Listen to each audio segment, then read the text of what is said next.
Are you feeling irritable, anxious, or depressed? Are you having issues with fatigue, issues with sleeping, or frequent illnesses? Are you having feelings of cynicism or detachment or resentment towards the work that you do? Then you might be experiencing burnout. I am not a stranger to burnout. Burnout has been a part of my life for quite a long time, and I have had to come to terms that it is something you have to deal with. It's not something that can be ignored. I have faced burnout in two areas of my life, both as a caregiver to a husband struggling through multiple chronic illnesses, as well as a registered nurse in my own career. And so today I'm going to share tips and tricks to help you with burnout, how to identify burnout, and also hope for moving forward, because burnout can make you feel hopeless. It can make you feel like you're just at the end, and you truly do reach the end of yourself. But I also believe that there are biblical and godly examples for us to follow. And I think the Bible has a lot to say about this. And I think God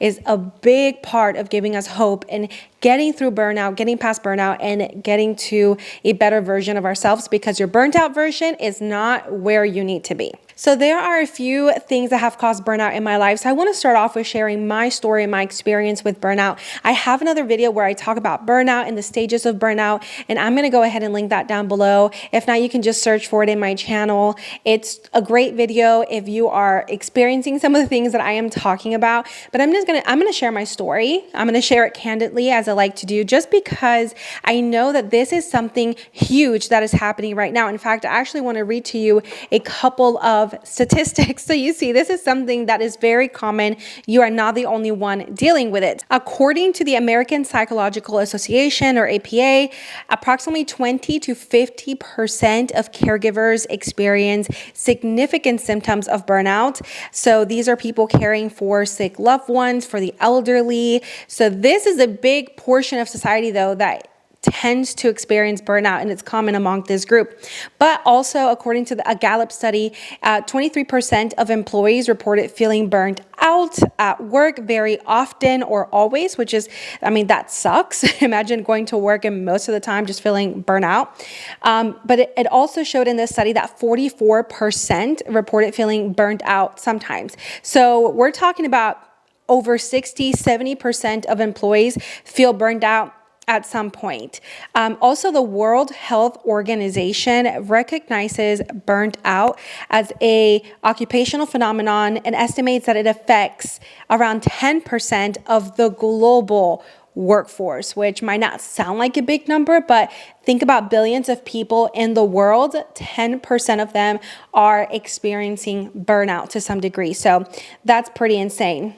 Burnout is a mental health issue. A study published in the Journal of Occupational Health and Epidemiology found a significant association between burnout and depression among healthcare professionals, which, man, us healthcare professionals have been through it in the last 3 years. Come on, can somebody give me an amen for that one? Because we truly have seen horrible things in the span of a couple of years. And then burnout is also considered a risk factor for the development of depressive symptoms. So it's just sad to me to think that there are people who are feeling depressed because they're just burnt out. So just to tell you a little bit of my story, in 2020, I was working in a local hospital. I had been married for 1.5 years, had been a nurse for a couple of years. Really was an awesome time in my life. I was in a time where I was so excited to be working full time, be paying for a mortgage. I don't know who's excited to pay for a mortgage, but we were so excited. We had bought our house the year prior, gotten married the year prior, and had also started a small woodworking business. And we were just so excited. The future was just really bright for us. And we were excited about travel plans that we were making, and family things going on. Our first nephew was born. It was just like a really exciting time in our lives. And before you know it, there's news reports all over the place about some virus that's going around. And again, I'm working in our local hospital, and all of a sudden this virus is at our doorstep. We start getting cases in our local area, and now they're isolating them to the floor that I worked on as a registered nurse. And they're pulling us into a room in our floor, into the break room, and basically telling us, we have some news for you. I was just floored. Like, I've never seeing them pull the staff like that into kind of this emergency meeting. And they tell us that we're going to be the new COVID floor on our unit. Bye, hon. My husband's getting pizza. It's that kind of night today. So, of course, we're all super terrified. We're like, what the heck is going on? And now we're getting these COVID cases. That time was super stressful in my life. Like I said, I'm a newlywed, dealing with newlywed things, new responsibilities. And now I have the responsibility of taking care of people who have a virus that I don't understand. And we're not given the PPE, personal protective equipment that we need. And no matter how much we complained about it, no matter what we said, it was kind of like, this is what it is. This is what you're getting. This is just like a flu. This is just like a normal virus. And all of a sudden, my coworkers start getting sick, and people on our floor start getting sick, employees. All kinds of staff members, from the cleaning staff to nurses and nurse aides and unit secretaries. Everyone's getting sick left and right. And about 4 or 5 of my coworkers actually end up hospitalized on our floor because they're that sick. They're getting pneumonia, and 2 of them ended up in the ICU. And there is one coworker in particular that I was actually her preceptor, and she gets sick and ends up hospitalized on our floor. And the crazy part about this is that she becomes my patient, and me, along with other coworkers, take her to the ICU. Now, this was one of the scariest things that I have ever lived through, because the whole time I'm suffering seeing people that I care about, that I considered friends, getting sick. But I'm also worried, am I bringing this home to my family? Because I'm so closely exposed to COVID. I'm working right there in the unit. And so at a time where everyone is staying home, we're on a 3-month lockdown. We have no idea what's going to happen. My mom is pastoring a church. We have no idea what's going to happen there. It's just such an uncertain time globally for everyone. I in no way am I going to say I suffered more than anyone. Globally, we're all going through this. And it's really scary because, I still would hang around my parents. My parents aren't elderly. They're in their 40s. I would still hang around them. I would still hang out, how we all created these pods. Does anybody remember creating pods of like people that you would hang out with, and only those people, and just stay away from everyone else? That was us. We would hang out with our family. And so before you know it, we are freaking the heck out with this crazy pandemic, and I'm at the frontline as it gets. And it took a mental toll on me. It took an emotional toll on me, thinking that I'm gonna bring this home to my family members and feel responsible if something were to happen. I'm like, am I about to be responsible for their death? And that wasn't a fun thought, but it was a thought that I wrestled with often, of like, I don't wanna bring this home to my family. And so things got really hard at the hospital. That year was very hard. My husband lost his grandmother to COVID. My dad got really sick with COVID, gave us a scare a couple of times. And I decided I cannot do this job anymore. And you want to know what the crazy part is? I was picked as the first of all, I was made a charge nurse, which I quite honestly didn't want to be charge nurse.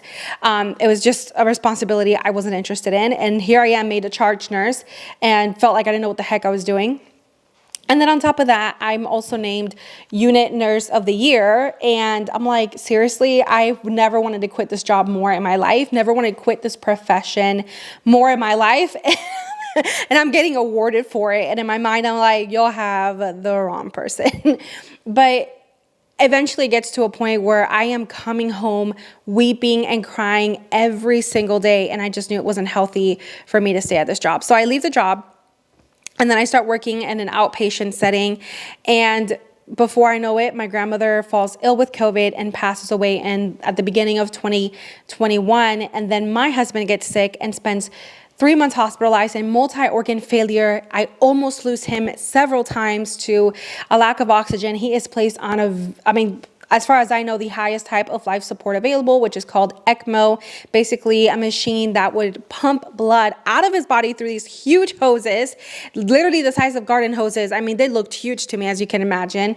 And basically, he spends 3 months hospitalized, loses his lung function, his renal function, and possibly even his brain function. Thank God he wakes up and he's able to talk, and he's himself. To this day, he still has memory issues, but I'll take it.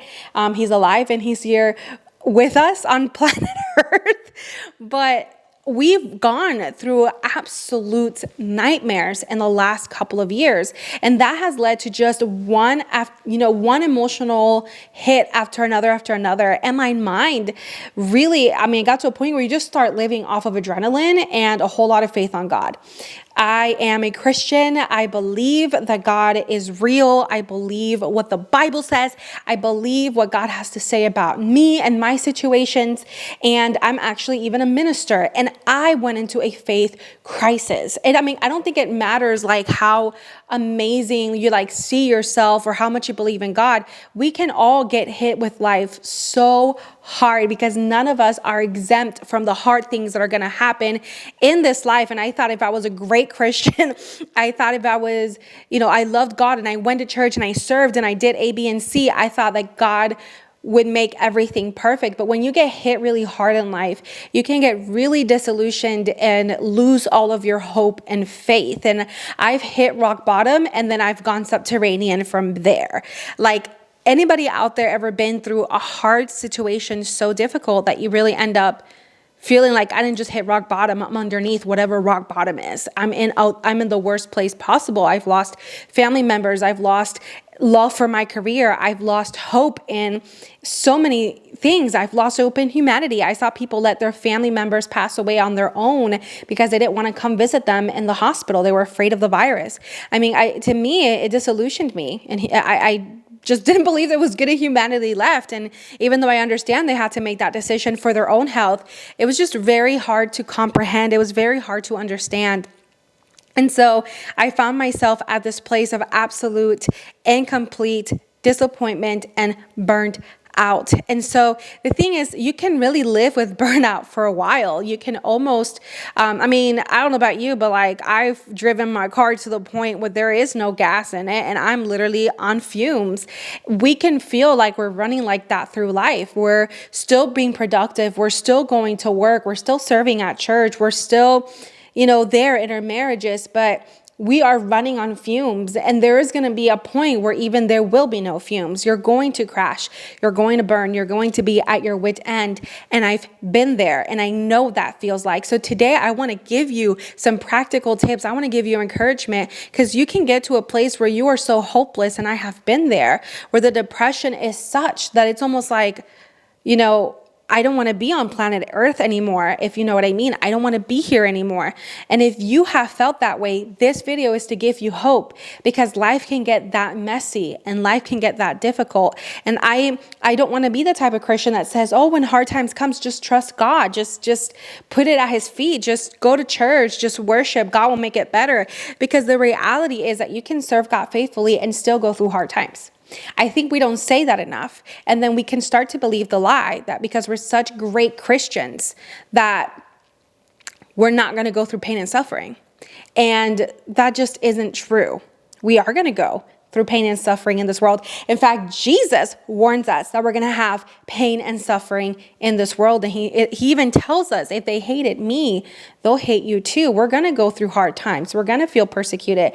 And we're just going to face difficult situations just because. And it'll take a lot of faith and trust in the Lord to feel like, hey, this has a purpose. Now, I do want to give you the complete definition of burnout because I think sometimes you're getting to a point of burnout and have no idea, or we can even kid ourselves and be like, and tell ourselves, I'm not there yet. And we totally are. So the first sign and symptom of caregiver burnout is there are some emotional indicators like irritability, anxiety, and depression. What this has looked for me is I've had outbursts. I've had moments where I felt angry and it was almost like uncontrollable rage, just kind of, something that wouldn't have bothered me that much before. Maybe I left my jacket at home and then it started raining and I all of a sudden just explode on my husband and tell him, why didn't you remind me to bring a jacket? You didn't look at the weather, and almost like irrational. And I just every little thing will bother me to a point that's like, hey, it's Carla, it's not that big a deal. Why are you reacting like that? And the reality is when you are burnt out like that, things just irritate you 100 times more than they should, and it's almost like everything irritates you. So if you found yourself in a place like that where your emotions are kind of all over the place, consider that maybe you're heading towards burnout. I will say that this video no way is to diagnose someone or anything like that. This is truly based on my personal experience and a lot of research that I have done around this topic when facing this in both my career and also facing it personally as a caregiver. So I definitely want to reiterate that and make that clear, known, like this is not for you to say, hey, I'm going to diagnose myself with burnout. It's something that you can truly, that I would love for you to truly seek help. And if you need to go to counseling, if you need to go to therapy, like we're just going to right now destigmatize that. If you really need to get help from a pastor who's well trained in these type of things, like go to them, ask for help. I know we can't be telling our problems to everyone because not everyone is trained enough to talk about these things, and sometimes there's people that just have never walked through it, and so they sometimes don't even know what to say. So go to those people, ask for help, and don't be embarrassed to do so. So with that caveat, kind of like the second symptom or signs of burnout can be physical manifestations. Guys, stress can manifest in our bodies. So you might feel fatigue, sleep problems, frequent illnesses. If you're getting sick all the time, if you're constantly getting colds and viruses and respiratory viruses and all this type of thing, like stress takes a toll on your immune system and on your health. And so it's really important to dig into like, okay, I'm getting sick all the time. What is going on? And stress can be a huge factor in that. Also, there might be some cognitive and behavioral changes. So maybe difficulty concentrating or withdrawing from social activities. Depression can also creep in. Again, I'm not a professional, but I've seen this in my own life, and it can really creep in on you. And before you know, you're like, wow, I'm not myself, and I haven't been myself for a while. So I really want to urge you, if you are feeling any of these three things, emotional indicators like irritability, anxiety, and anger, depression, physical manifestations like fatigue, sleep problems, frequent illnesses. I'll even add in there like muscle tightness. That's a sign of stress, things like that. Palpitations, like a fast heart rate, that's a sign of anxiety and stress. Cognitive and behavioral changes like difficulty in concentrating, withdrawing from social activities, like you're no longer going to hang out with people. Please, if you're experiencing any of these things, look deeper into it, look into yourself. Ask yourself, am I just kind of at my wit's end? I kind of want to speak into both sides of this. You can really experience burnout if you're caring for someone who's sick, because I've been there, but also in your career. And I want to talk about some coping strategies, because many times I have even been told, just pray about it, just, talk to someone. Those are great things. I'm not knocking on those. Those are really, really important things that we need to do. But I'm going to be super honest. Sometimes we need to learn how to cope correctly with the things that we're dealing with. Because if we're dealing with really stressful situations in our lives, and I've shared mine with you, but you might be facing something completely different. You might be facing a job loss. You might be facing a loss in your life of a loved one. You might be missing or experiencing a traumatic experience of some sort, the loss of a child, the loss of a pregnancy. I mean, there's just so much that we can face in life that can be traumatic or difficult and lead us to a place of burnout because it's put us under emotional stress. So it's really important that we learn some really good coping strategies that are healthy. And again, this is not medical advice. This is purely what's worked for me, and it could work for you. But please, like if you're really going through like a deep depression, I want to urge you, please go to a professional. Please don't feel ashamed about that. So I really want to encourage you to do that again, because it can be like, I'm talking from my own experience. It's so easy to feel like, oh my gosh, I'm going to be judged because I'm so perfect, right? I always have it together. And when you're used to being the I have it together person, it's really hard to feel like you've lost control of that identity. Like you are no longer the person who has it all together. For example, in my friend group or even in my family, I have always felt, and it's not something that people told me, so by no means is this like my family's fault. It's really me. I've taken up the identity of being the rescuer and the one who has it all together, the one who always has no problem, so you can go to her and ask her for what you need. I love being the go-to person. I love caring for people. That's why when my husband got sick, I gave it 1,000%. I quit my job for 7 months to take care of him, which quite honestly, I had to do that.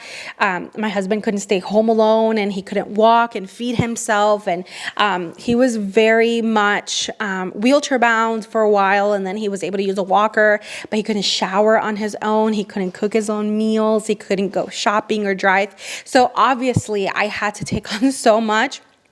And I couldn't work for a while. And so that was really stressful. And then now again, a few years later, at the beginning of this year, not the beginning of this year, but back in April, my husband Daniel had a kidney transplant, and we were kind of back to him having like a huge incision on his abdomen, and he couldn't walk very far and couldn't shower alone, and he couldn't do so much by himself. And so it gets really stressful. And so again, I'm so used to being the caregiver. I'm so used to being Carla the savior, that when it's time for me to go and ask for help and say, I'm not doing well, that's really hard for me to do. It's almost like, but I am the one who has it together. It's become my identity. And it's almost like, that doesn't need to be our identity. Like, we have God. God is the ultimate caregiver. God is the one who's ultimately in control. I can try to solve problems until I'm blue in the face, but some problems really are out of our control. And so let's get into these coping strategies before I rant anymore about that. But honestly, it's so easy to not ask for help. And I really want to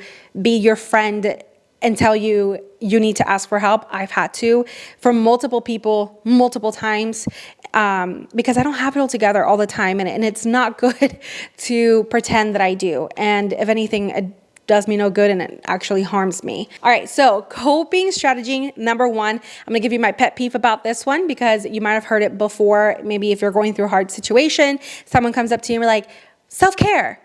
But truly, self-care is more than just self-care. This is what I mean. For me, when someone would tell me, well, are you taking care of yourself? I would get so angry when people would give me that suggestion, because I felt like it was tone deaf. Just being super honest, I would say, well, okay, how can I take care of myself when I'm going through it? You know what I mean? Like, I don't have the financial width to go and do my nails, which is quite honestly my favorite thing to do in the world. I even love to just sit for a few hours and do my own nails. Yes, for a few hours. You ladies out there would understand. It takes hours to do your nails sometimes, and I enjoy doing my own nails. But sometimes you don't have the financial bandwidth to go and do these self-care activities, right? Whatever it is that you enjoy doing, whether it's a day at the spa, taking yourself out on a movie day. Oh my God, so much fun to take yourself to the movies by yourself. But maybe you just don't have the bandwidth to do the things you would like to do, or you're not able to leave your loved one behind because you're their caregiver, or you can't just quit your job and go do whatever you want because you have bills to pay. Sometimes it's not that easy. However, I've understood that it's not just self-care. Self-care is having self-awareness. Oh, that is so good. Sometimes you need to have self-awareness. And unless you take time to yourself, you won't have time to check on your emotions, check in with yourself, and be like, okay, why am I so angry today? Or why am I feeling so bitter today? Or why am I feeling so helpless or hopeless today? And so self-care to me is about self-awareness. So it's important to recognize and acknowledge that we have personal limits and needs. We have limits. We have to understand that if we're really stressed out at work, sometimes we might need to ask for that vacation time that we're so scared to take because we're so scared of what people will think about us. So we feel like we will be replaced at work. But there are moments that if you are able to, you need to take that time. If you don't take time out for yourself, set out weekends and be like, hey, I'm not going to work on weekends. Or I'm going to bring it down to, hey, if I got to work on Saturday morning, I'm not working past 12. I'm not working past 11. Whatever, that may be. If you're feeling burnt out in your career and you need to switch jobs, or you need to really start talking to management and say, hey, I can't keep working these overtimes, or I can't keep working these shifts. Like, I had to do that. I was like, nope, I will not work in the hospital. I work 3 days a week, 12, 14-hour shifts. And I was like, nope, I'm done. I will not stay over those hours. Once everything is taken care of for my patients, I am gone for the day. I had to make that decision. And I also had to say, I will not do extra time. I'm only doing my 3 days. And I felt like, oh my gosh, I had to come to my unit's rescue. People are struggling. We're understaffed. And so I would do more than I truly had the capacity to do. My emotions were a mess. My mental health was a mess. I felt like my home was a mess. I had no time to clean and keep things together. And I wasn't giving my husband time because my husband had a crazy schedule at work as well. He didn't get to stay home during the pandemic. He worked in a retail pharmacy store. And so he was there constantly picking up shifts as well. And so before you know it, your personal life starts getting affected, but you're not being taken care of.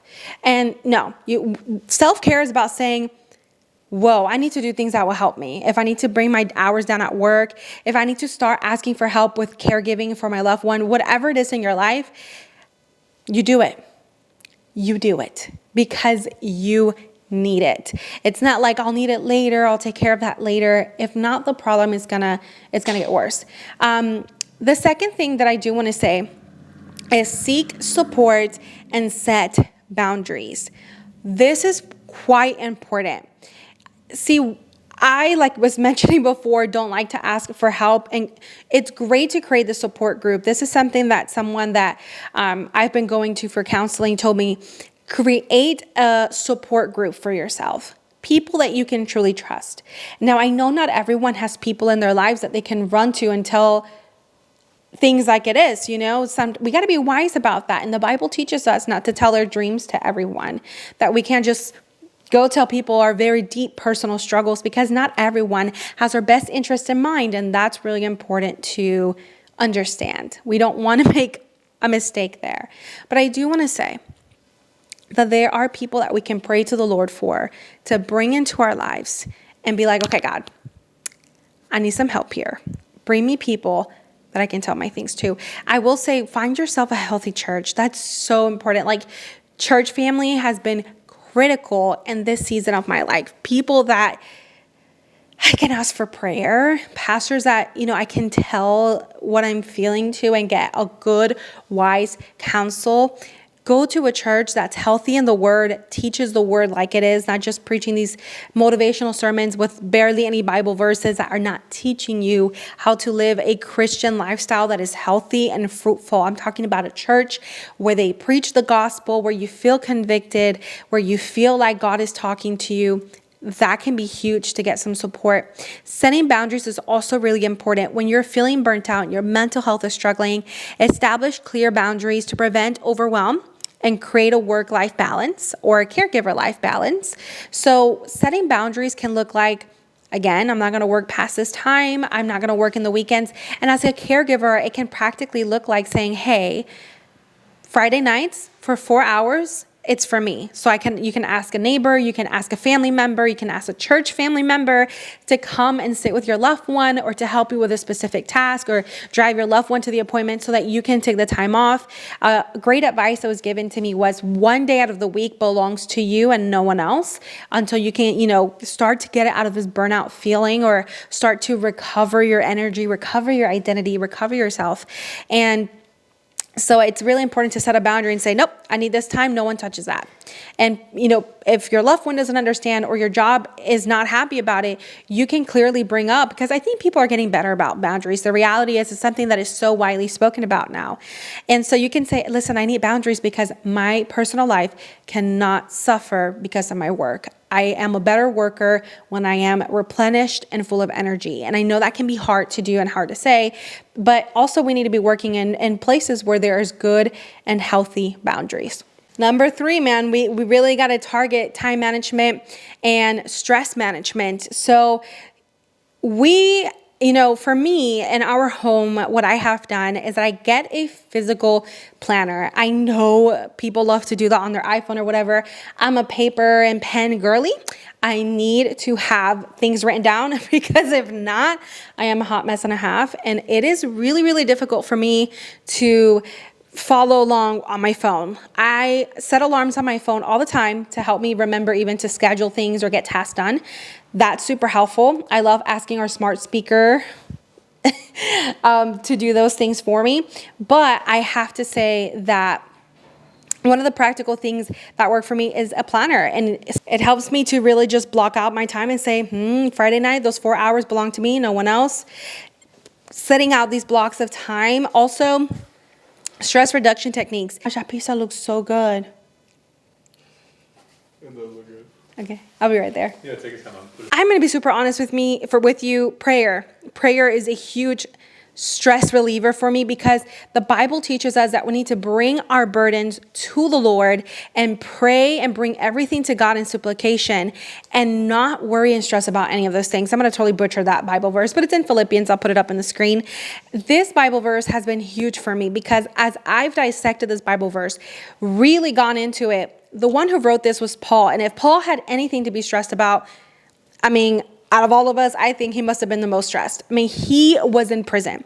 He wrote this letter from prison. He had no idea if he was going to be sentenced to death. He had also been in shipwrecks, and he had been stoned almost to the point of death. He had been through it, and he was really stressed about what his future held. If he would be executed by the emperor Nero, or if he was going to get to go free and continue preaching the gospel as he was.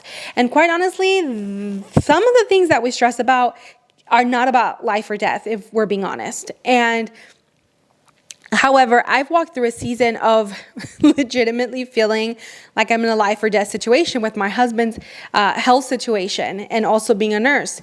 And really, I want to say, if Paul could write that we need to bring things to God in prayer instead of worrying and stressing about them, I'm gonna take that into account, into consideration, that he was literally probably awaiting a trial where he could be possibly put to death. So if he could do it and bring things to God and stop worrying, I think I can bring my struggles and my worries to God and stop worrying. That is a huge stress reliever when we understand that God does want the best for us and for the good of all. Everything works out for our good, like it says in Romans. So I gotta say, if Paul can do it, I think we can do it. All right. And then the last coping strategy is, like I've been mentioning throughout all of our chat here today, is seeking professional help. If you have to seek out a therapist, then do so. But I also want to go a step further in saying, hey, if you need spiritual help, don't be afraid to reach out to a God-fearing local church. I go to an Assemblies of God church, and Assemblies of God has 16 fundamental truths that they have held onto from the moment the Assemblies of God council or denomination, however you want to see it, started in the early 1900s. We have held on to these 16 fundamental truths about the scriptures, about who Jesus is, and these are things that no AG church can budge on. Guys, I know that not every church is perfect. Trust me, I know this. However, I really want to encourage you, when we get hurt in church, people have to say that was humanity, not God. But I'm going to be super honest, and I do agree with that. I do agree that people can be ruthless and mean and judgmental in church and end up running people right out of churches. But I will say that also there are moments where God is not going to do things in a way that we wanted them done. And there are moments that our feelings are going to get hurt because God didn't act in the way that I think he should have acted. And quite honestly, that's really hard. It's hard when God doesn't do things in the way that I've wanted him to. And I've had to learn, but he will still work it out for my good. I've learned that there are moments that if God had done it the way I wanted him to do it, it might not have worked out as good as it did.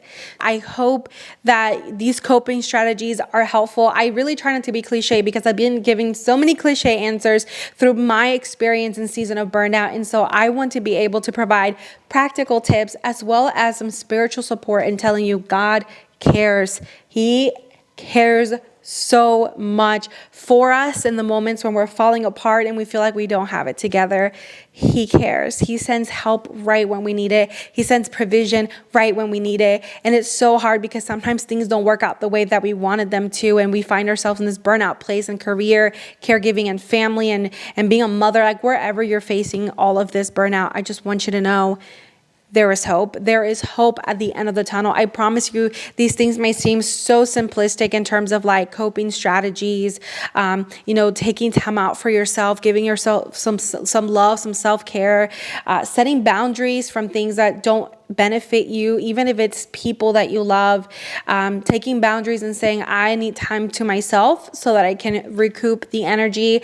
If people don't understand why you need to do these self-care activities, go on those trips, even though they're like, well, why are you doing that? Do the things that you love to do. You deserve to get out of burnout. Burnout has a way of making us feel like we don't deserve anything. And sometimes we overwork ourselves, and it's why we burn out, because we think we have to earn everything, and we don't have to earn everything. There are some things that your Heavenly Father just wants you to know that you can have, that you are worthy, that yes, we may feel like we are worthless, but Jesus died on the cross so that we can walk in salvation. He's given us worth. His sacrifice is worth something. And if you're feeling out of control and burnt out today, I just want you to know God is ultimately in control. He knows all things, and He loves you deeply. Until the next one, take care, be blessed, and please take care of yourselves.